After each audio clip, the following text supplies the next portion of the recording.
masuk gambaran umum aja. Saya konfirmasi dulu deh. Untuk aplikasi 3D Anatomy ini sudah punya semua kan ya? Karena aplikasi ini sangat membantu sekali bagi kalian untuk mempelajari anatomi tubuh manusia, terutama kalau susah bayangin kalau pakai atlas. Nah, ini nggak usah bayangin, langsung lihat aja karena sudah 3 dimensi. Yang saya tampilkan di sini adalah sistem saraf manusia, mulai dari sistem saraf pusat sama sistem saraf tepi, central nervous system dan peripheral nervous system. Tolong nanti kalau pas ngasih materi saya ada kecepatan atau apa perlu di-cut aja dulu. Permisi dok, kecepatan, misalnya gitu ya. Ya, ini di sini ada gambaran. Di atas sendiri ada otak. Ya, ini di sini otak ada beberapa komponen, nanti ada dijelaskan di slide. Dan ada juga medula spinalis yang memanjang dari setelahnya batang otak sampai ke bawah. Oke, seperti itu. Nah, di luar itu adalah sistem saraf tepi. Cabang-cabang kecilnya ini adalah sistem saraf tepi ini. Ya, kalian bisa lihat ini kecil-kecil. Nah, ini sistem saraf di perifer. Bedanya apa ya? Cuma beda posisi. Fungsi tentunya juga ya. Nanti kita akan kembali ke aplikasi ini. Ya, digunakan. Sekarang kita masuk ke materinya dulu yang slide. Ini. Sudah terlihat ya slide-nya ya. Ini introduksinya dulu tentang anatomi sistem saraf. Jadi ini introduksinya dulu. Nanti materinya akan terbagi beberapa kali ya anatomi. Yang mana hampir di semua blok sistem itu anatomi sulit sekali untuk dipisahkan atau dipelajari tersendiri dari materi yang lain. Seringkali dia beririsan dengan materinya histologi. Agak susah tuh mempelajari histologi kalau anatominya belum paham. Atau sebaliknya, pemahaman kayaknya cuma superficial doang kalau belum mempelajari histologinya. Kalau mau belajar anatominya doang itu dokter, ya suaranya terlalu kecil dokter. Suaranya kecil, oke. Nah, oh iya. Tes. Udah besar ya? Halo, udah jelas kah? Sampun dokter. Siap. Waduh, siap. Berarti tadi yang apa ya? Langsung aja deh. Ini ya, anatomi sistem saraf. Nggak bisa. Nah, ini sesi yang satu dulu, sebagai introduksi membuka wawasan kalian tentang sistem saraf pada manusia secara anatomis.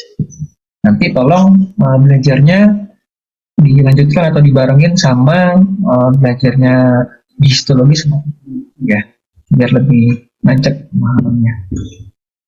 Karena kalau anatomi doang ya cuma dihafalin doang, akan lebih mengena kalau tahu fisiologinya. Nah, ini pembagian sistem saraf manusia dari dulu sampai sekarang. Pembagiannya adalah sentral sama perifer. Sistem saraf pusat sama sistem saraf tepi. Sentral sama periferal. Nah, untuk yang sentral sendiri itu cuma 2 komponen, yaitu otak atau kalau di Inggrisnya brain gitu ya. Brain ada banyak nanti. Sama medula spinalis. Nah, otak sendiri tadi saya bilang ada banyak. Itu dibagi menjadi otak besar atau cerebrum, sama brainstem. Dok, katanya ada otak tengah, dok. Iya, nanti ada di bagian cerebrum itu merupakan bagian dari cerebrum. Bagian dari brainstem. Cerebrum sama brainstem. Jangan ketukar antara cerebrum sama cerebrum. Ya, jangan tertukar. Pernah juga soalnya beberapa saya temukan masih tertukar pas ujian praktikum responsial.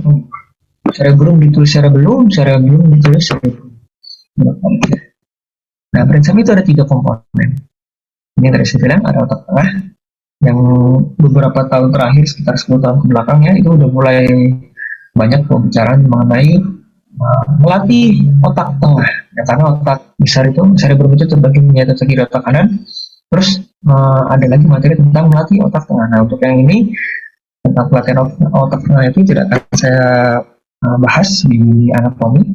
Mungkin nanti akan dibahas di, saya kurang paham siapa dokter ini kalau nggak salah ya. Nah, lanjutan dari midbrain turun ke bawah pons. Setelah pons turun ke medulla oblongata, pada akhir nanti ke medulla spinalis. Kenapa saya bilang turun? Karena memang sistem saraf itu seperti itu, ada jarasnya, ada hubungannya antara bagian. Dari cerebrum, dia punya komunikasi ke cerebrum juga komunikasi ke midbrain, ke pons, sama ke medulla oblongata. Gitu, alirannya seperti itu. Jadi, ketika seseorang itu ponsnya rusak atau tidak punya pons, maka perintah-perintah dari cerebrum pasti tidak akan ngalir ke medulla spinalis, apalagi ke saraf tepi. Karena dia dari cerebrum ke midbrain nggak bisa loncat nih dari midbrain ke medulla oblongata, nggak ada jarak loncatnya, pasti harus lewat pons. Gitu. Pun sebelum itu terjadi, orang itu pasti sudah mati. Kenapa? Ini terkait sama fungsinya pons.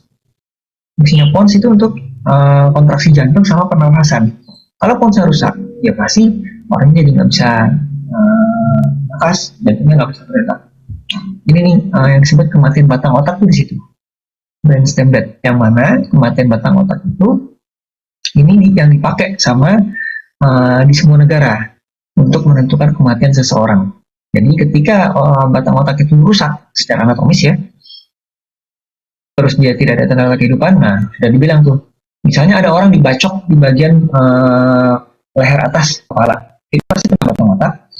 Ketika habis itu dia langsung tanda kematiannya ada, jantungnya berhenti, nafasnya nggak ada, dan tampak batang otaknya rusak, nah sudah, itu dia sudah memenuhi kriteria bisa disebut mati secara legal. Jadi secara hukum kematian itu seseorang itu bisa dibilang sudah mati atau sudah meninggal kalau sudah terjadi kematian batang otak, tidak adanya tanda-tanda fungsi dari batang otak. Oke, posisinya di situ. Ya, ini sistem saraf pusat. Secara umum otak sama medulla spinalis, dan beberapa bagian yang kita dibahas satu persatu di slide berikutnya untuk yang ini. Nah, inilah materi yang kita bahas.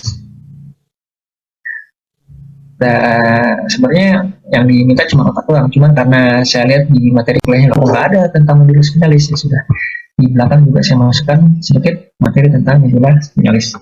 Karena untuk yang medulla spinalis ini lebih banyak bahasanya di fisiologi sebenarnya, tapi secara anatomis harus tahu.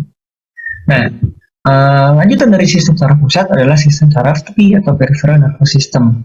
Ini sederhana kalau yang sistem saraf tepi, walaupun sederhana tapi dia banyak komponennya.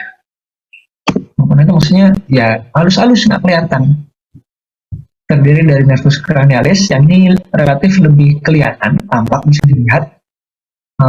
Kita punya preparatnya, besok pas praktikum akan dikeluarkan, dan kalian nanti mengidentifikasi sistem saraf kranial mana yang muncul di sana. Tapi intinya praktikum minggu ketiga.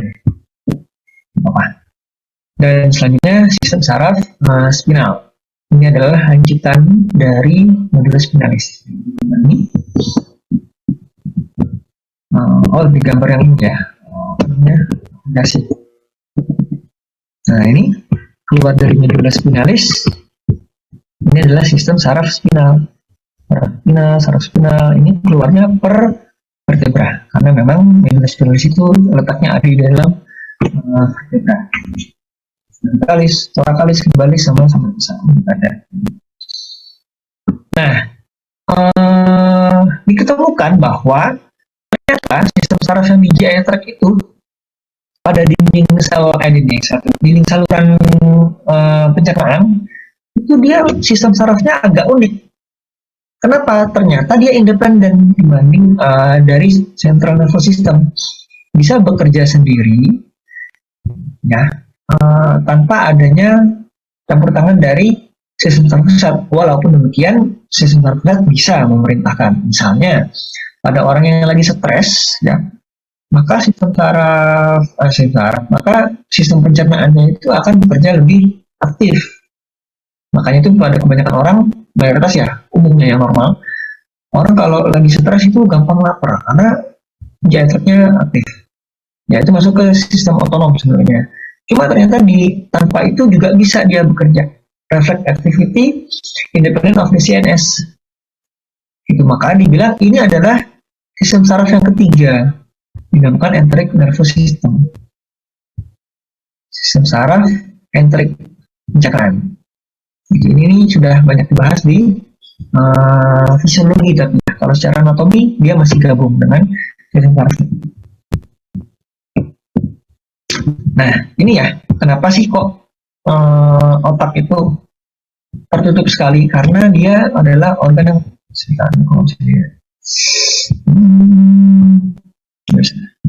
kenapa sih kok saraf pusat otak itu ketutup banget, nggak kelihatan dari luar, nggak bisa dirasain, karena dia adalah organ vital nomor 1, organ paling penting nomor 1. Seperti yang saya bilang, ketika batang otaknya mati, maka mati itu orang. Tapi ketika ususnya keluar, ya semburat pada misalnya kasus kecelakaan, belum tentu mati juga. Jadi nggak terlalu vital. Begitu. Nah, secara prinsip di anatomi, semakin organ tersebut dilindungi, maka semakin penting organ tersebut.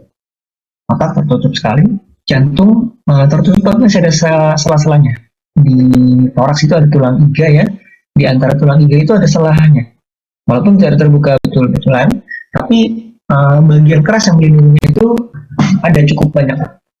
Jantung sama paru. Nah, yang paling nggak dilindungi ya di organ perut, ya abdomen. Dia nggak ada tulang pelindungnya di sana. Ginjal, pankreas, usus itu, khusus untuk ginjal diposisikan di belakang ini. Jadi ketika ada hantaman dari depan, maka kerusakan ginjal itu yang jadi lebih sedikit dari depannya. Usus dulu yang rusak, terus gaster, karena ginjal sudah ada di belakang gaster. Pankreas juga seperti itu, ngumpet di belakang. Kenapa? Karena kerusakan fungsi ginjal, gangguan fungsi pada ginjal itu akan berpengaruh pada gangguan sistem sirkulasi termasuk jantung. Jadi ini pankreas juga seperti itu, karena sistem endokrin banyak di sini. Yang separuh terbuka ini adalah liver. Walaupun demikian, liver ini walaupun dia masuk ke dalam sistem GI tract, tapi kalau secara anatomis dia terlindungi juga sama prostat. Ya, gitu. Nah, poinnya adalah di sini otak nomor 1 karena yang paling tertutup, paling terlindungi. Lindungnya kalau diurutin ya namanya disingkat SCALP ini, SCALP. Mulai dari atas paling luar skin ya, kulitnya, terus di bawahnya kulit ada jaringan ikat atau konektif tisu yang isinya mayoritas adalah jaringan lemak dan jaringan membranus. Jaringan lemaknya ini tidak ada vaskulernya atau avaskular. Walaupun kayak gitu beda ya, jangan samakan dengan lemak di perut. Dia tipis nih, jaringan lemaknya yang ada di konektif tisu. Di bawahnya konektif tisu, sebelum ke tulang, dia ada 2 lapisan, yaitu aponeurosis sama loose aponeurosis tisu. Ini mirip-mirip. Bedanya yang loose aponeurosis itu ini mudah sobek, karena dia yang berikatan langsung dengan tepi tulang. Di tulang tengkorak. SCALP, aponeurosis, yang ini merupakan jaringan ikat. Ini yang sensitif terhadap nyeri kalau ada sayatan di kulit kepala, sobek misalnya, yang paling bikin nyeri itu ini, karena ada kerusakan dari aponeurosis. Periosteum atau perikardium itu merupakan bagian dari scalp, paling bawah sekali dari lapisan luar tengkorak, yang menempel langsung dengan tulang tengkorak, atau namanya perikranium. Nah, ini gambaran skematiknya ya, bukan gambaran aslinya. Nanti di slide yang lain ada kontennya. Ya, skin itu batasannya adalah akar rambut. Nih, ketika masih ada akar rambut, maka itu merupakan masih bagian dari S atau skin. Rambut sama rambutnya juga tentunya ya, itu bagian dari skin. Terus ada konektif tisu di bawah ini. Nah, ini yang ada lapisan lemaknya. Terus yang aponeurosis sama loose konektif tisu. Terus aponeurosis tisu. Ini di bawah ini. Oke, nah ini yang vaskuler tuh. Terus ada banyak saraf juga di sini. Ini yang bikin apa namanya nyeri kalau terjadi gangguan pada scalp. Terakhir yang menempel langsung sama apa namanya tulang tengkorak. Ini tulang tengkoraknya ya, hitam. Nah ini periastium. Di tulang ini ada di tengah supraorbitas. Lebih detail, kalau masalah tulang sudah deh ya, tulang ada di blok apa ya? Sebelumnya apa di blok itu. Nah nanti di belakang juga akan kita bahas tentang cairan cerebrospinal dan alirannya, sama lapisan meninges. Nah kita masih yang di atas dulu. Ini scalp, lingkupnya otak yang paling luar, lingkup paling luar dari otak maksudnya. Nah tulangnya sendiri itu namanya tulang tengkorak ya. Tulang tengkorak itu dibagi dua, sekali itu dibagi dua. Basis kali ini mangkok tempat duduknya si otak. Kalvaria itu tutup mangkoknya. Jadi, nah, di sini ini sebenarnya jadi satu ya. Cuman ahli anatomi itu membagi dua. Ini kalau dibuka, set. Nah, kelihatan deh, jadi kayak panci sama tutupnya, atau mangkok sama tutup mangkok. Tutupnya ini kalvaria. Ya, dan tulang-tulang yang ada di kotak di lab anatomi itu, tulang tengkorak itu sudah dibuka yang bagian tulang tengkoraknya sehingga terbagi menjadi dua, kalvaria dan basis cranium. Ya, untuk yang skal sendiri itu dibagi ada banyak bagian dan pemisahnya adalah sutura-sutura tadi. Di bagian depan ada frontalis, os frontalis, terus di ada os parietal di kiri kanan bagian atas, di belakang ada occipital, di kiri kanan samping ini ada temporal, terus os sigmoidium ada di tengah, ada juga di tengah, sama di depan ada nasalis sama radialis. Nah, seperti ini nanti silakan kalian letakkan. Nah, ini kalau dilihat dari bagian bawah, ini ada basis craniumnya, bagian mangkoknya. Ini adalah bagian untuk keluarnya modulus spinalis dari sini. Ya, foramen magnum. Nah, ini kalau dari atas, ini kan kayak mangkok ya, tempat otaknya duduk di situ. Nah, ini namanya basis cranium. Basis cranium. Alas yang menutupi itu adalah kalvaria. Nanti silakan di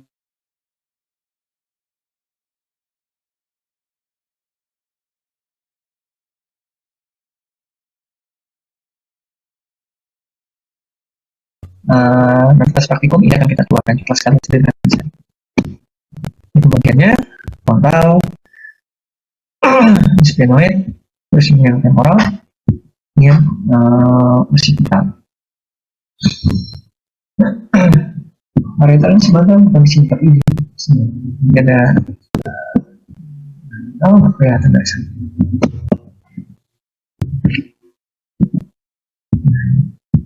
Occipital, ini frontal. Ini kalau dari luar ya, ini parietal, ini temporal. Berarti ini bukan cuma di luar doang, ada di bagian tengah juga. Di dalam sini.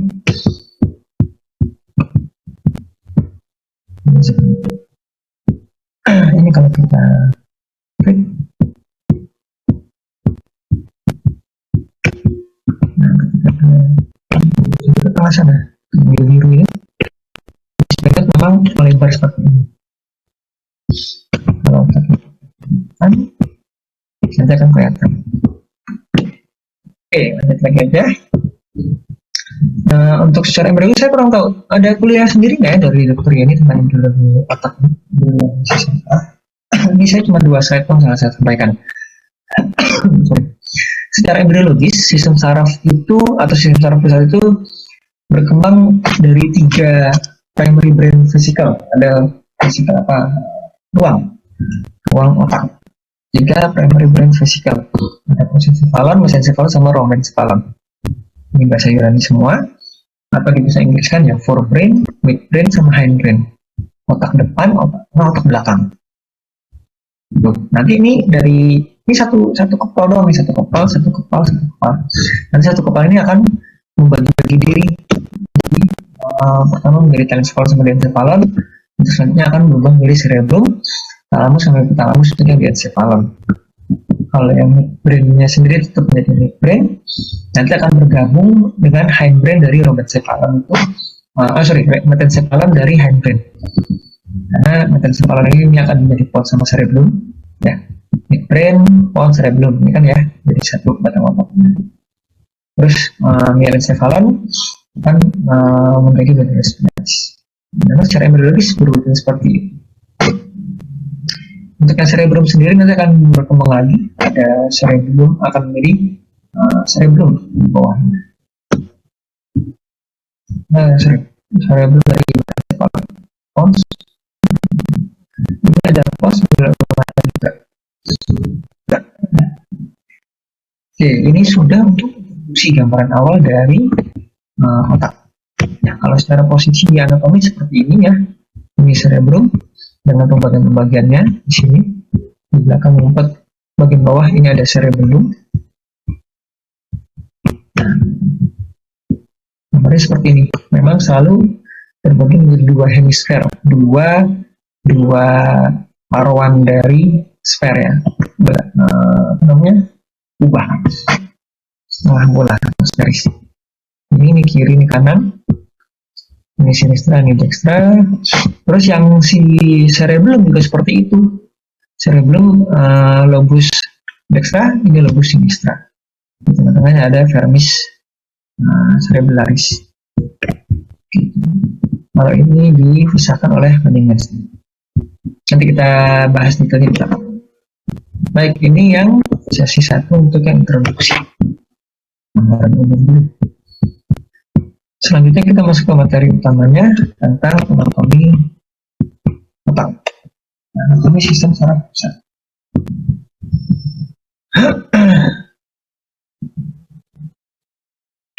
Dan sesi 2, sistem saraf pusat, otak dan nukleus spinalis. Yang tadi kita skip aja untuk mengingat kembali. Ini ada nervous system. Ini adalah gambarannya ya, sama seperti yang di gambar aplikasi video anatomi tadi. Cuma ini tadi saya bilang, kalau dua dimensi ini nggak enak, nggak bisa diapa-apain, nggak bisa dieksplor lebih jauh lagi. Kemudian ada sistem saraf pusat sampai ke otak ini, terus berubah menjadi medulla spinalis. Juga sistem saraf pusat, cabang-cabangnya medulla spinalis, yang namanya nervus spinal, ini yang sistem saraf tepi. Di sini ada sistem saraf kranial. Posisinya memang di dalam, ya di dalam otak. Tapi dia merupakan, karena dia cabang dari sistem saraf pusat, maka dia sebenarnya adalah masuk dari sistem saraf tepi. Dia langsung ke end organ. Saraf tepi tapi tidak lagi. Nah, jadi sistem saraf pusat atau central nervous system itu yang terbagi menjadi otak sama spinalis itu isinya kompleks, tidak seperti yang sistem saraf tepi. Kompleks karena banyak mengandung badan sel neuron dibanding sistem saraf yang lain atau dibanding struktur lain dari sistem saraf. Di banyak tempat nih, badan-badan sel neuron itu ngumpul jadi satu karena dia isinya badan saraf ya, badan sel neuron. Ada inti selnya, maka warnanya jadi otomatis jadi lebih gelap. Ya, bagian tergelap dari sel kan adalah inti sel ya. Seperti itu. Nah, di badan sel saraf itu ada inti, itulah yang mempercat gelap sehingga ketika diamati gambarnya jadi seperti ini. Nah, kalau kalian lihat ini potongan dari cerebrum, ada bagian yang lebih muda warnanya, ada yang warnanya lebih tua. Yang warnanya lebih tua atau lebih gelap ya. Nah, itu disebut substansia nigra. Bahasa medisnya substansia nigra. Kalau di cerebrum itu posisinya ada di luar. Tapi kalau di medulla spinalis itu posisinya justru kebalik, ada di tengah. Ya, nanti ada gambarnya setelah ini kalau nggak. Ada, kalau di bahasa Inggrisnya nyebutnya gray matter ya, walaupun sebenarnya agak kurang tepat juga disebut gray karena warnanya nggak gray, nggak abu-abu. Lebih cocok disebut substansia nigra memang. Bagian atau substansi yang warnanya lebih.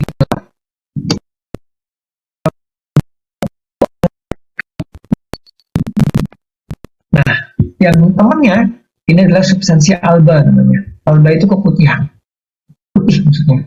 Di Inggris kan namanya white matter. Nah, kenapa dia warnanya putih? Karena tadi kebalikannya dari ini, dia nggak punya badan sel. Dia nggak punya badan sel neuron, sehingga ketika diamati warnanya jauh lebih pucat, lebih putih. Nggak putih-putih juga ya. Pokoknya alba-alba itu pucat. Sehingga warnanya lebih pucat. Nah, total kalau otak itu sendiri, itu kalau dibandingkan dengan seluruh tubuh itu merupakan itu hanya 2% dari total berat tubuh. Kalau dia berat 50 ya, di sekitar 1000 atau ada 1400 gram dan sekitar 2%. Dari 2% itu, nah dari 2% dari 1400 gram itu 84%-nya adalah berat dari cerebrum. Karena memang cerebrum adalah bagian yang terbesar beratnya juga mayoritas ada di sana. Ini lebih memperjelas lagi untuk yang substansia alba sama nigra, ini warnanya lebih gelap, substansia nigra. Nah, terus ini substansia nigra nih, dia ada di bagian korteks atau di bagian terluar yang lebih gelap. Tuh, mana coba? Nggak grey kan di sini malah kuning. Ini memang lebih cocok disebutnya substansia nigra yang lebih gelap dan substansia alba substansi yang lebih pucat. Nah, di sini ada nukleus centralis yang nanti ada di pembahasannya sedikit lebih paham. Ini yang white matternya, yang substansia alfa. Di sini ada bagian dari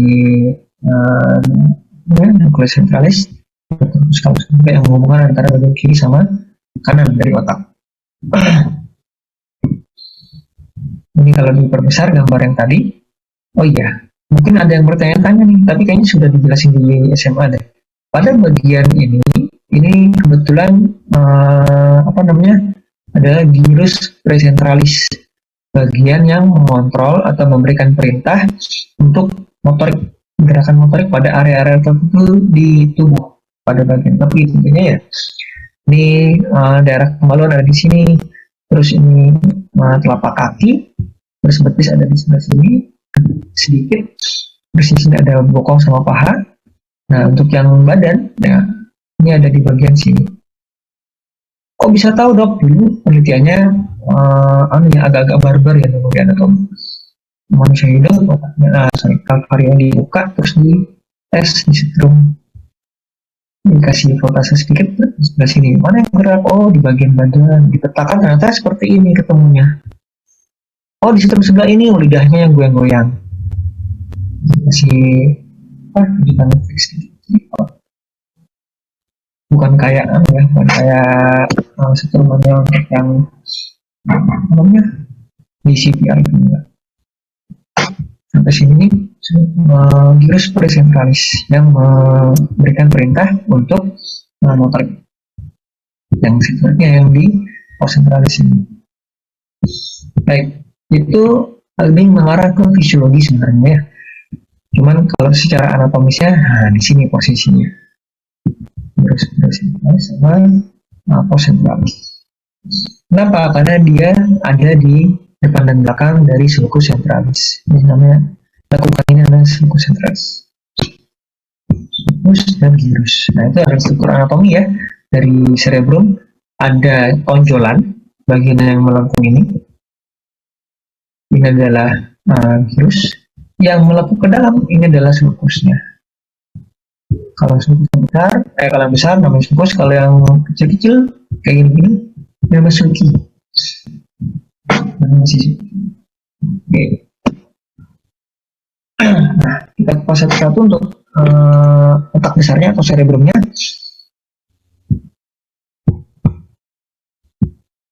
Untuk cerebrum atau otak besar, Ini tadi sudah saya bilang dia punya bagian kiri sama kanan, yang mana nanti proses dari sentral ke perifernya itu akan bersilang, yaitu otak bagian kanan itu akan memberikan perintah atau sensor dari yang kiri, begitu juga yang otak atau hemisfer bagian kiri itu akan memberikan perintah atau menerima sensor dari yang bagian kanan.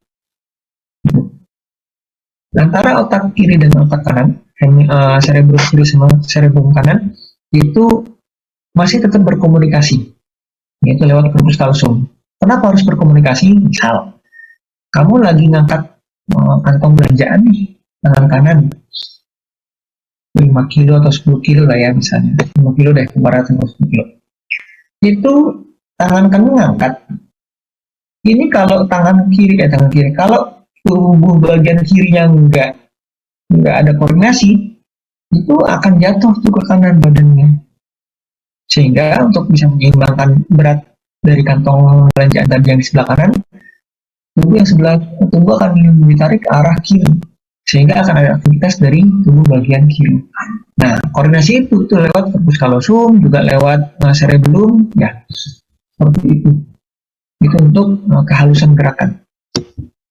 Jelas tidak benar-benar terpisah, tapi ada jalur komunikasinya lewat corpus.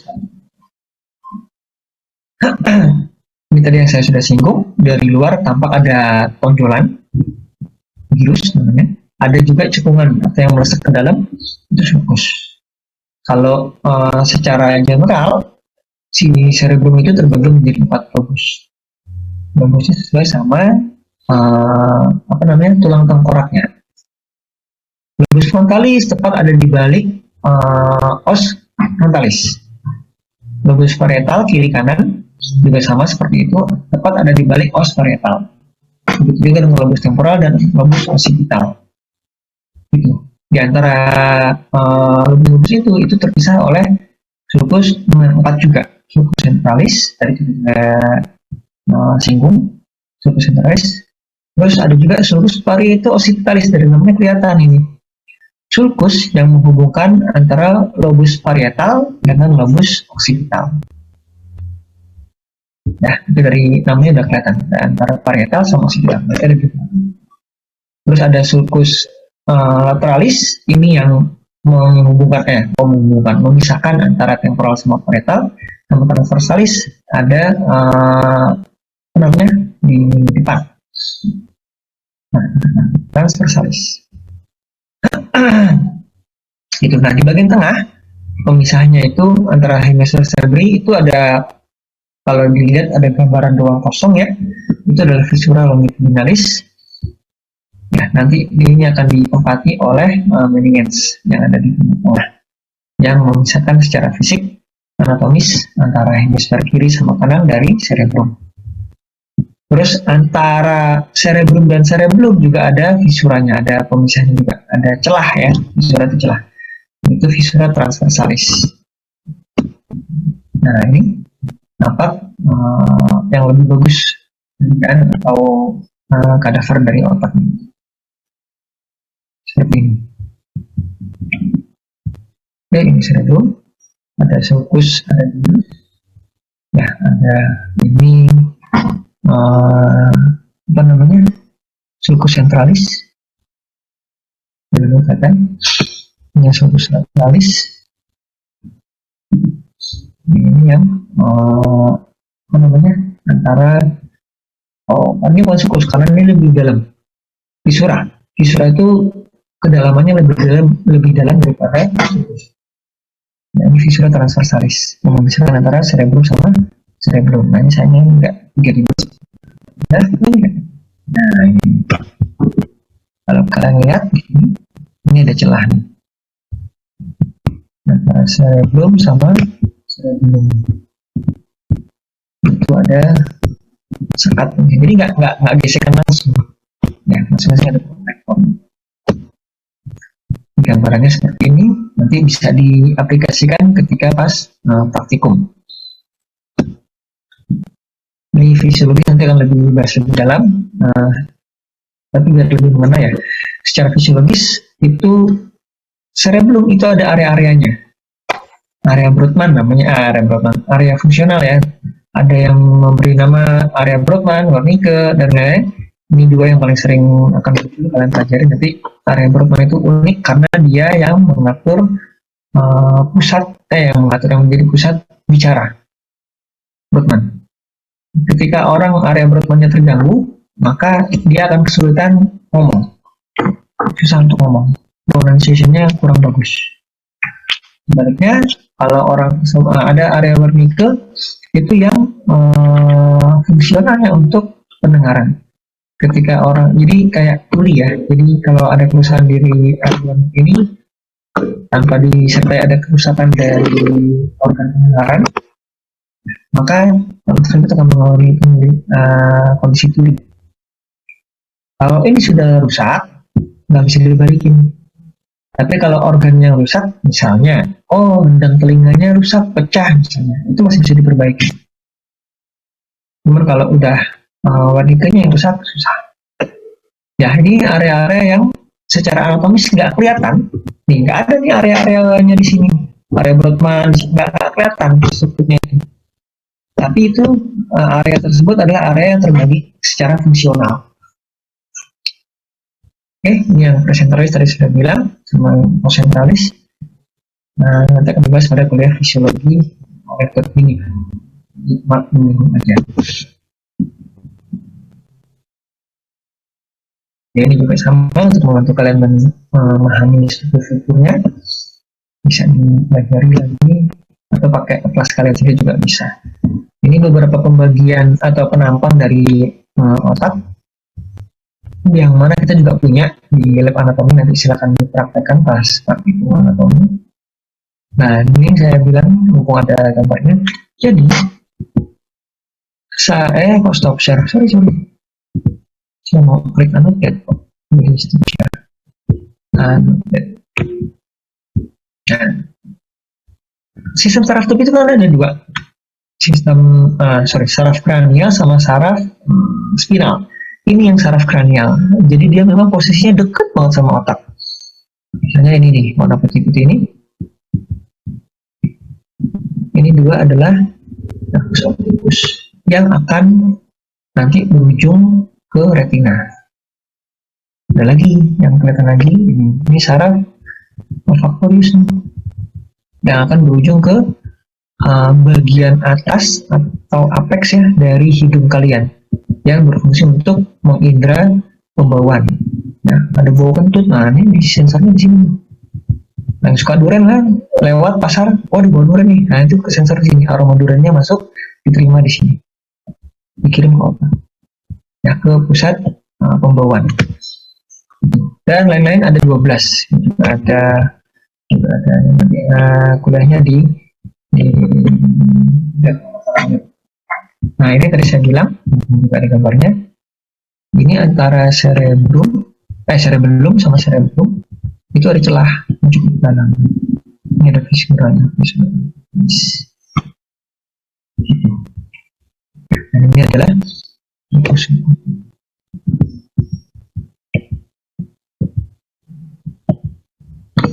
ini gambaran skematis.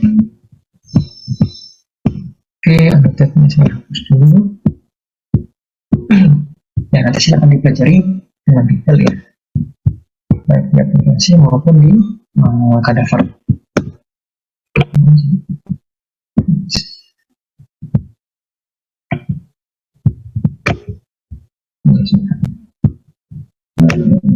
Oke, kita bahas lebih detail lagi dari cerebrum. Ada korteks cerebri yang tadi kita lihat di bagian paling gelap, yang lebih gelap maksudnya, yang banyak badan sel neuron. Tentu ada dendrit juga ya, ada dendrit sama akson. Cuman yang utama adalah badan sel yang membuat dia warnanya jadi lebih gelap. Posisinya ini ada korteks cerebri itu ada di bagian paling luar, warnanya lebih gelap, maka disebut substansia nigra. Korteks cerebri ini ada bermacam-macam, ada yang berfungsi sebagai fungsi sensorik, menerima informasi dari tepi, misalnya, dicubit sakit. Nah, itu dari kulit ke saraf, terus rangsang saraf tadi yang indera nyeri tadi, itu dibawa ke otak. dibawa ke otak, maka akan terasa sakit. Ketika sakitnya itu berupa sakit yang bahaya, misalnya tangan kamu nggak sengaja megang panci yang masih baru habis masak air panas, terus itu informasinya nggak nyampe ke otak dalam waktu yang pendek, gunanya untuk menyelamatkan diri. Ini disebut gerak refleks. Sehingga informasinya dari kulit jari, misalnya jari yang megang panci panas tadi, terus megang panci, kerasa panas, itu langsung cuma dikirim sampai ke medula spinalis, langsung direspon. Tarik tangannya dalam waktu sepersekian detik. Tapi nanti tetap informasi tersebut akan dikirim ke otak. Tadi itu apa sih? Oh, panas dari panci, misalnya seperti itu. Bayangkan kalau tanganmu megang panci, terus diproses dulu di otak. Panas. Ini panas apa ya? Oh, panci baru habis masak air. Oh iya, bahaya nih. Diproses dulu kayak gitu lama. Oh, kalau bahaya berarti harus tarik yuk. Kelamaan. Keburu melepuh tuh kulitnya.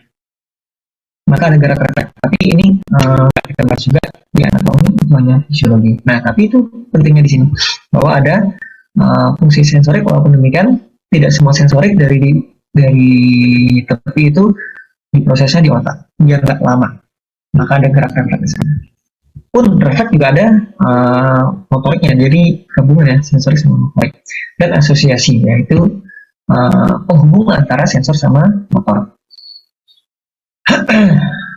Baik, kalau korteks cerebri dipotong dengan tepat, itu akan memperlihatkan bagian tengah dari korteks cerebri, namanya ganglia basalis. Oh, ada slide. Ganglia basalis atau bagian tengah dari, atau kalau dari kata-katanya basalis ya, dasar. Itu adalah kumpulan badan sel neuron di bagian bawah dari hemisfer cerebri. Posisi ada di lateral atau di tepi, di pinggir dari talamus dan hipotalamus. Isinya apa aja ganglia basalis? Nucleus caudatus, putamen, sama globus pallidus. Bentuknya ini kayak pizza, nanti kelihatan. Fungsinya apa sih? Kok kenapa harus dibahas? Ya karena memang dia fungsi agak beda dari cerebrum. Fungsi untuk mengontrol sama amplifikasi, memperkuat aktivitas motorik atau aktivitas otot dengan mekanisme yang agak kompleks, ini agak fisiologis ya. Bukan balik dari korteks motorik. Sama untuk aspek motivasi, keinginan kuat untuk belajar ini dan behavior ya, itu diolahnya di ganglia basalis. Nah, ini gambarannya. Ini posisinya ganglia basalis itu tepat di lateral dari talamus, dipisahkan oleh kapsula interna. Ini kapsula interna yang bagian belakang. Ini kapsula interna yang bagian depan. Nah, di sini antara setelah talamus melewati kapsula interna, maka ketemulah ganglia basalis. Ini gambarnya seperti ini. Ini bagian rotinya yang bisa diisi sama, kalau pizza ya, diisi sama keju, diisi sama sosis. Nah, ini adalah putamen. Ya, terus ini adalah globus pallidus yang bisa diisi topping. Mau apa? Flavors kayak apa di sini. Terus nucleus caudatusnya mana dok? Gitu, nggak kelihatan dah. Ini diperjelas dulu. Ini putamen, ini globus pallidus, ini nucleus caudatus. Sama, dia masih di bagian lateral dari talamus. Gitu. Dipisahkan dari talamus oleh kapsula interna yang bagian anterior sama bagian posterior. Ini kalau nggak salah ada di kadaver kita, tapi kayaknya kita cuma punya satu. Bisa coba saya cek lagi ya, untuk dikeluarkan pas praktikum anatomi.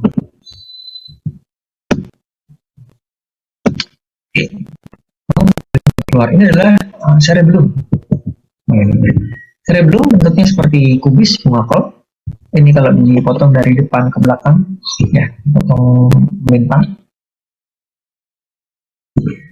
Terletak di bawah occipitalis cerebri, ada di depan, di belakang dari pons dan medula oblongata, di bagian belakang dari batang otak.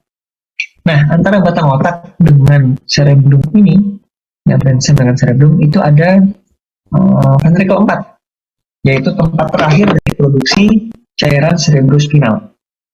Sebentar. Gambar batang otaknya. Oh, setelahnya ini. Oke. Cerebellum slide-nya sedikit. Cerebellum itu mirip sama cerebrum dalam hal substansia niger sama substansia albanya. Ya, ini yang lebih gelap dia ada di bagian luar, maka ini adalah korteksnya. Kalau tadi korteks cerebri, ini korteks cerebelli. Sama, dia juga ada lekukan sama tonjolan. Cuman bukan sulcus sama gyrus, tapi visura sama folia.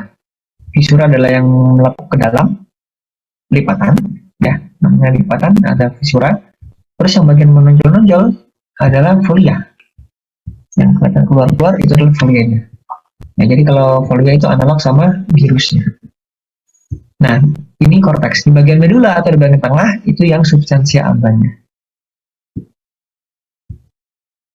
Oke, agak aneh, agak berbeda sedikit kalau tadi ada nucleus spiratus putamen ya.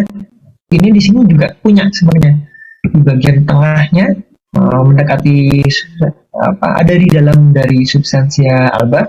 Dia punya nukleus lagi, makanya warnanya ada yang gelap-gelap dikit nih di sini. Bagian gelap di tengah-tengah dari substansia alba. Ini deep cerebellar nuclei. Ini permis cerebelli yang memisahkan antara cerebellum bagian kanan sama kiri. Nah, fungsinya ini nanti juga dibahas lebih detail di fisiologi ya. Kalau cerebellum ini fungsinya untuk koordinasi antara gerak kiri sama kanan atau gerakan tangan sama kaki. Terutama ini berperan aktif sekali ketika kamu melakukan senam. Ya, gerakan-gerakan dari cerebrum itu akan diolah di sini biar seimbang. Sehingga pas senam tuh nggak jatuh. Ini harus dikoordinasikan gerakannya antara kiri sama kanan, antara bagian-bagian di semua tubuh. Pun juga tanpa koordinasi gerak pun ini ada peran dari koordinasi, ada peran dari keseimbangan. Sehingga nanti ketika seseorang itu dikatakan gampang jatuh, entar dulu, belum tentu cerebellumnya yang bermasalah, karena nanti ada tes di CSL ya, ada tes untuk fungsi keseimbangan, ada fungsi organ non keseimbangan di telinga, nah ada juga di cerebellumnya dan ada juga di sendi, sehingga itu perlu diperiksa ketiga-tiganya. Yang mana nih yang bikin orang tersebut kehilangan keseimbangan, gampang jatuh, itu harus diperiksa, nanti diajarin sama dokter-dokter spesialis saraf. Gitu, antara koordinasi sama keseimbangan ini akan membentuk postur tubuh sebenarnya. Nah, postur tubuh yang mengatur adalah si cerebellum. Next, di depannya cerebellum itu ada brainstem atau batang otak. Struktur batang otak berkaitan dengan fungsi dasar hidup manusia atau fungsi vegetatif. Ada fungsi vital. Ada apa namanya? Tadi saya bilang jantung, paru-paru ya, fungsi gerakan jantung sama fungsi dari pernafasan ini ada di sini. Gitu. Maka ini adalah organ yang kecil, lebih kecil daripada cerebellum, tetapi justru dia fungsi paling vital dari kehidupan manusia. Sehingga ketika brainstem ini sudah rusak, maka fungsi vegetatifnya hilang. Tetapi sebaliknya, ketika seseorang itu yang orang bilang dia cuma tiduran doang, kayak mati tapi masih hidup, nafasnya masih ada, karena fungsi vegetatifnya masih ada. Tapi dipanggil nggak respon, diapain nggak ada gerakannya, ya dicubit juga nggak berespon, kayak orang mati sudah. Tetapi karena jantung sama pernafasan masih ada, maka dia tidak bisa dibilang mati. Belum mati orangnya, karena batang otaknya masih hidup. Karena batang otak ini adalah letak fungsi. Ya, ada medulla oblongata di sana, midbrain ya. Medulla oblongata ini merupakan bagian otak yang paling primitif. Kalau secara fisiologis fungsinya untuk sistem respirasi, kardiovaskular, sama GI tract. Ini yang tadi saya sempat singgung bahwa GI tract itu punya sistem saraf tersendiri, tapi tetap bisa diperintah oleh saraf pusat. Nah, ini lewat medulla oblongata. Ya, Jayata tadi ada koordinasi ke pusat juga, tapi dia pun sebenarnya bisa bekerja sendiri sih Jayata, karena punya sistem saraf yang independen. Terus turun lagi ada pons. Ini ada hubungannya sama di sini ya, nggak sistem respirasi. Cuman untuk pernafasan, kalau pons itu aktif, maka pernafasan menjadi lebih lambat. Tapi ketika pons itu tidak terlalu aktif, misalnya pada di hari berapa butuh pernafasan cepat simpatisnya jalan, maka inhibisinya akan dikurangin. Yang berperan apa? Si pons ini. Nah, kalau dia mau bergerak dengan bagus, misalnya pada saat menulis ya, menulis kaligrafi kan itu butuh detail ya. Gerakan-gerakan hal seperti itu yang berperan itu dua. Pons ini ditunjang dengan cerebellum. Sehingga ketika manusia kehilangan salah satu dari dua fungsi ini, maka motorik halusnya akan bermasalah. Ini ada tesnya. Tes disuruh nulisnya jadi jelek pasti. Nah itu bisa juga arahnya ke arah pons atau ke arah cerebellum. Nanti ditambah lagi dengan tes fungsi-fungsi lainnya. Oke, di pons ini ada namanya nuklei atau inti sel ya, inti sel retikular dengan di pons. Ini pusat untuk tidur. Ketika dia aktif, maka dia akan bangun. Ketika dia tidak aktif atau ada error di sini di nuklei retikularnya, maka dia akan tidur atau pingsan. Karena di pons ya, ini merupakan pusat mengatur tidur. Yang pernah kamu lihat mungkin pas di film-film action itu ada orang diketok bagian belakangnya tuh. Nah itu sebenarnya untuk mengacaukan fungsi nuklei retikular ini, sehingga ketika dia kacau, maka orang tersebut akan dibawa ke kondisi pingsan.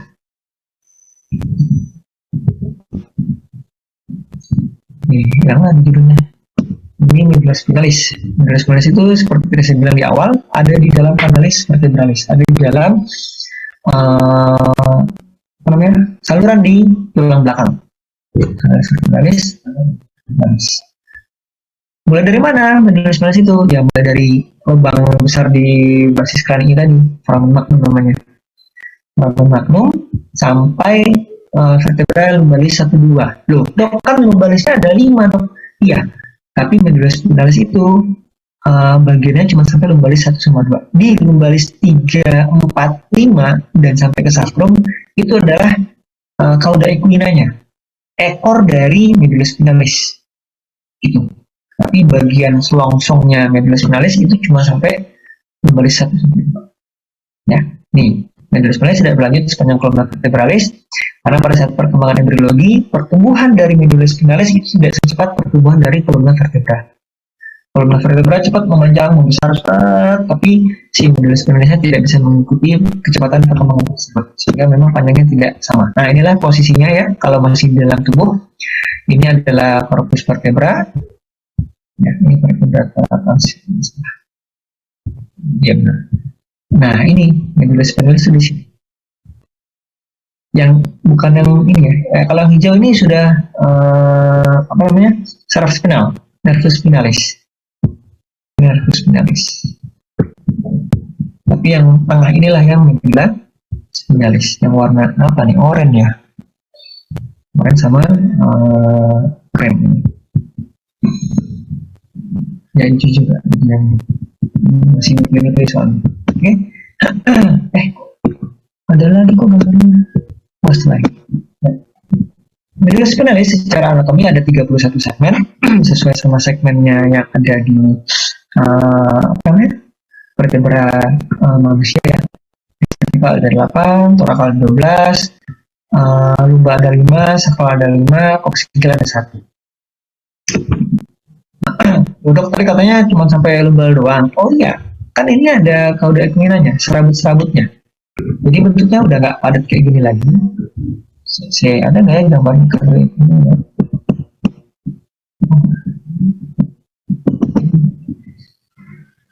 Kita lanjut aja.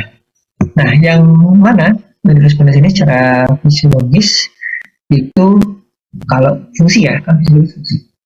Dibagi menjadi depan sama belakang. ada cornu ventralis, ada cornu dorsalis. Kita balik dulu ke sini. Nah, ini bagian tengah ini ya, ada yang ke arah depan. Nah, ini ada kayak bentuk cornu itu apa ya? Tanduk. Nah, tanduk bagian depan ini namanya cornu. Ini cornu dorsalis. Ini kan bagian dari medulla spinalis ya. Ada cornu ventralis yang mana di depan ini itu alirannya keluar, ya itu membawa perintah gerakan motorik. Sebaliknya kalau di bagian belakang cornu dorsalis itu arahnya masuk karena membawa sensor. Ya dari sini, ini ada sensor nih. Nyeri dicubit di perutnya misalnya sebelah sini, masuk ke sini, terus diatur untuk selanjutnya. Gitu, atau dari sebelah yang kiri, seret ke sini, ini sensor nih. Ketika sakit, misal dicubit, terus balas cubit lagi. Nah, ini yang diperintahinnya ke arah tangan, lewat sini. Nah, oke. Sebaliknya, berlawanan dari otak, ya, antara cerebrum sama cerebrum, dibandingkan sama medulla spinalis, itu posisinya kebalik. Justru di bagian luar atau di bagian korteks dari medulla spinalis itu warnanya lebih putih karena memang ya namanya, jadi substansi albanya itu dia ada di luar, sedangkan yang inti-inti selnya itu ada di tengah, ada di medulla, ada di middle, substansia grisianya, substansia nigra ya, ini nama lainnya substansia grisia, lebih grayish, lebih keabu-abuan ya. Ini kumpulan badan sel karena memang inti selnya itu dia ada di sini nih. Ini substansia nigranya dia, substansia grisianya dari medulla spinalis. Ini banyak sekali badan sel neuron di sini. Jadi ketika ada nyeri di sini, dicubit seret, ditangkap di sini, diarahkan kemana nanti diatur sama medulla spinalis yang sudah di cerasnya. Sedangkan yang saraf-sarafnya doang tuh adanya di sini di luar. Nah, ini warnanya lebih putih ya, substansia alba. Pada di luar, jadi kebalik antara cerebrum dan medulla spinalis, kebalik posisinya. Badan selnya itu, badan sel neuronnya itu ada di sini. Ini gambaran skematisnya, semua seperti itu. Ini yang bagian belakang, dorsal root, yang sifatnya adalah sensoris. Ini yang motoris, keluar dari bagian ventral. Dilihat ke sini, masih ini nih, saraf doang. Inti selnya ada di sini. Ya, ada cornu dorsalis, ada cornu ventralis. Ada tambahnya cornu lateralis. Cuman untuk yang saraf-sarafnya itu, namanya cuma di cornu ventral sama dorsal. Nah, ventral hanya membantu untuk hubungan ke atas sama ke bawah. Nah, ini gambarnya juga. Printer, pohon, white matter, dorsal. Ini arahnya. Ya, kalau yang bagian belakangnya ya, maka sensoris masuk ke sini, seret. Oh iya, ini ada lewat dorsal root ganglion namanya ya. Ada ganglion, ada pelembungan. Kok pelembungan sih? Apa ya? Ya kayak ada yang bendol dikit di bagian belakang sini, di dekatnya cornu posterior ini. Itu namanya dorsal root ganglion. Ada inti sel di sini, ada badan sel di sini. Yang sensor ke sini, seret. Terus dibawa ke cornu dorsalis. Nah, ini yang tadi saya bilang kalau gerak refleks. Ketika ini dia tangannya nyentuh panci panas, dibawa ke sini, wah ini bahaya nih, langsung dioper ke depan. Tarik tangannya, tarik gitu ya. Tarik langsung cepet, nggak pakai mikir. Jadi nggak pakai otak memang. Panas langsung tarik. Begitu juga misalnya kaki nginjek paku misalnya ya, kan sakit tuh, atau nginjek bara api, pasti langsung dioper ke sini untuk segera ditarik menjauhi sumber sensor tadi, sumber rangsangan. Gitu. Atau kaget nginjek misalnya nginjek kotoran sapi atau kotoran ayam, banyak gitu misalnya, itu kan juga sama. Walaupun sensornya bukan sensor nyeri, tapi dianggap ini karena refleksnya, nginjek kotoran yang harus segera diangkat, sama gerakannya juga gerak refleks di sini, nggak mikir dulu, pokoknya ada cair-cair keinjak ya udah itu langsung angkat aja, nggak pakai kepikir dulu, karena kalau kepikir kelamaan, ini apa ya, kotoran ayam atau kotoran sapi, oh iya, ih kotor jijik, angkat, kalau lewat kotak kayak gitu prosesnya kelamaan. Oke, ini gambarnya seperti ini untuk yang bulan finalis yang warna ungu atau vanilla. Ini neuron sensorik, yang hijau biru ini yang neuron. Oke, tambahan sedikit untuk mendingan, sekarang ini ternyata juga dipraktikumkan tapi tidak ada jatah untuk kuliahnya. Nah, ini mendingan atau selaput otak. Sedikit tapi penting, karena nanti ada beberapa penyakit yang terkait sama mendingan ini. Nah, dengar mungkin ya, meningitis, maka ketika mau haji harus divaksin meningitis, karena ada virus yang bisa menyebabkan proses inflamasi atau inflamasi ya, infeksi pada bagian meningan ini. Ini adalah selaput membungkus otak. Tipis sih, tapi dia cukup kuat untuk menahan guncangan sebenarnya. Selaput membungkus otak dan medulla spinalis. Jadi bukan cuma otak doang, tapi sampai ke medulla spinalis, sepanjang medulla spinalis sampai ke lumbal tadi ya. Itu terbungkus sama meninges. Nah, meninges itu sebenarnya walaupun tipis dia ada 3 lapisan DAP, dura mater, arachnoid, sama pia mater. Lapisan ini juga penting ketika nanti kamu ketemu di kasus ya di sorry di blok patologi sistem saraf. Nanti ada kondisi stroke di situ. Nah, stroke-nya salah satunya adalah stroke perdarahan. Perdarahannya bagaimana? Nah, ini tergantung dari ruangannya. Perdarahan subdural ya, perdarahan subdural, maka dia ada kebocoran, ada perdarahan ya. Perdarahan itu bisa karena vaskularnya robek. Itu di bagian bawah dari dura mater. Kalau ini terjadi, maka perdarahannya lebih luas. Beda lagi perdarahannya yang subarachnoid. Itu lebih terkotak-kotak biasanya kalau subarachnoid. Nah, itu bisa tahu karena sudah tahu anatomi dari meningens. Kita punya satu preparat meningens, insya Allah masih utuh sih. Ada beberapa bagian yang agak sulit sih, saya untuk Indonesia, dan itu juga akan dipraktikumkan. Gitu. Jadi ini penting nanti kalau ada perdarahan ketika ada stroke perdarahan misalnya, atau ada orang yang naik motor ngebut ya, jatuh mental, nabrak truk misalnya, kepalanya pecah. Nah, kan terjadi perdarahan. Perdarahannya di mana? Ini harus dispesifikkan karena nanti terkait sama tindakan bedahnya. Oh, kita buka seberapa nih? Itu harus ada gambarnya. Perdarahannya subdural apa subarachnoid? Gitu ya. Nah, sedangkan bagian terakhir yaitu pia mater ini adalah bagian yang langsung nempel ke otak. Erat ke otak. Jadi nanti ketika kamu megang cerebrum misalnya, ada lapisan selaput tipis. Nah, itu adalah pia mater. Nah, dia transparan. Nah, ini gambarannya ya. Skematiknya seperti ini di scalp. Udah ada skalnya di sini. Nah, ini di bawahnya nih. Ini mulai dura mater. Ini yang bagian tipis banget, ini yang arachnoid. Nah, di bawahnya yang nempel langsung ke otak, ini adalah pia mater. Ya, bagian yang putih tepat di atasnya otak ini adalah pia mater. Antara pia mater sama arachnoid itu sangat vaskular, banyak pembuluh darah, dan dia ikut pembagian hemisfer cerebri. Beda sama dura mater. Putih di atasnya sini. Sehingga kalau dia ada perdarahan itu bisa kiri kanan, nggak kotak-kotak. Beda sama kalau perdarahan subarachnoid, dia cuma di sini doang, di satu sisi doang misalnya. Itu peran dari pengetahuan anatomimu terhadap nanti materi di blok patologis.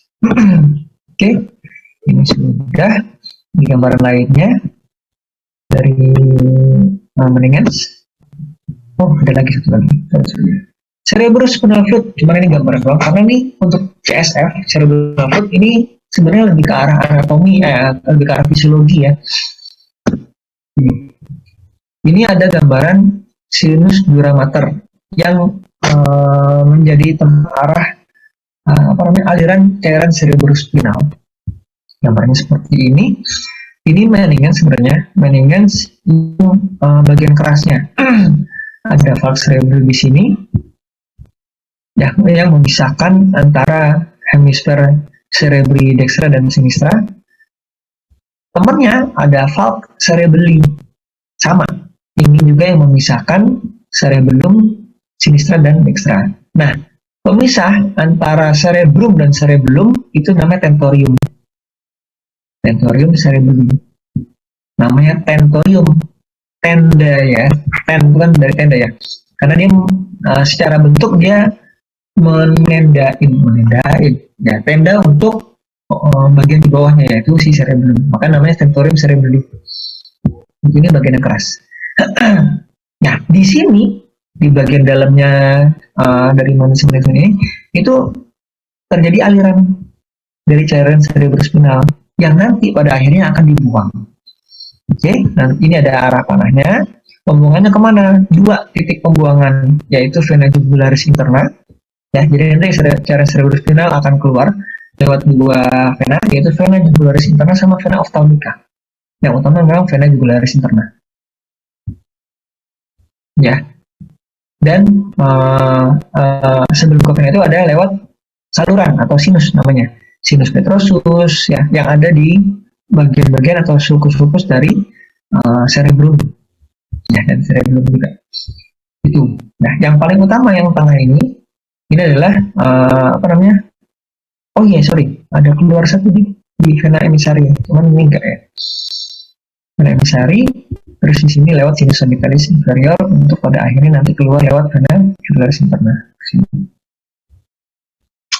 Oke, nih titik temunya adalah di sini, confluence sinuum. Ini posisinya ada di sana. Ini ada di valve cerebri, ya, di bawah juga ada valve cerebri. Terus di sini ada di bagian ini tentoriumnya. Seperti itu, arahnya ke dua, vena ophthalmica sama vena jugularis interna. Cuman ini secara anatomis nggak kelihatan, apalagi di kadaver, susah. Lebih banyak dijelaskan secara fisiologis, dan mungkin nanti bisa kelihatan kalau sudah jadi ahli bedah saraf ya, SPBS. Ini pengetahuan ini akan dikorek lagi nanti. Ini alirannya secara skematis bisa dipelajari lagi nanti. Secara anatomis juga bisa dilihat. Ini nanti dipakai di sini. Ini arahnya. Jadi, ini terakhir. Slide terakhir. Tadi sudah sempat saya singgung bahwa antara brainstem dengan cerebellum itu ada ventricle keempat. Nih, ventricle keempat itu nih, ventricle itu ruangan ya. Tempat produksi terakhir dari cairan cerebrospinal. Ada 4, berarti ada 1, 2, 3 dong, ada. Ini 1, 2-nya di sini. Ya. Ini 1 tengah, 2-nya di sini ada kiri kanan. Jadi yang 2 itu ada antara kiri sama kanan punya sendiri. Tapi kalau 1 luas dia. Ventricle 1. Produksinya siapa sih? Ini nih, yang merah-merah kayak umbai cacing. Ini plexus choroides namanya. Plexus choroides ini nanti kamu bisa lihat secara histologis. Mungkin ada nanti di kuliahnya Dr. Arif ya. Dia adalah sel, dia punya plexus ini terdiri dari sel-sel yang bisa mengeluarkan cairan. Nah, cairan yang keluar itu adalah cairan cerebrospinal dengan kondisi fisiologisnya. Nah, itu nanti dipelajari di fisiologi. Nah, dari cairan cerebrospinal dari ventricle 1 ini, dia akan masuk bergabung dengan cairan cerebrospinal yang ada di ventricle 2. Ventricle 2 akan dialirkan ya lewat tengah-tengahnya brainstem untuk masuk sampai ke ventricle 4. Gitu. Terus ngalir ke bawah ya lewat medulla spinalis, nanti akan dialirkan balik ke atas. Sebagian yang di sini ada yang langsung ke cerebelli untuk sampai ke sana. Lewat tadi vena-vena yang ada 2. Vena jugularis sama vena ophthalmica. Nah, ini kan. Ya, ini plexus corudeus dari ventricle lateral. Ini udah kan?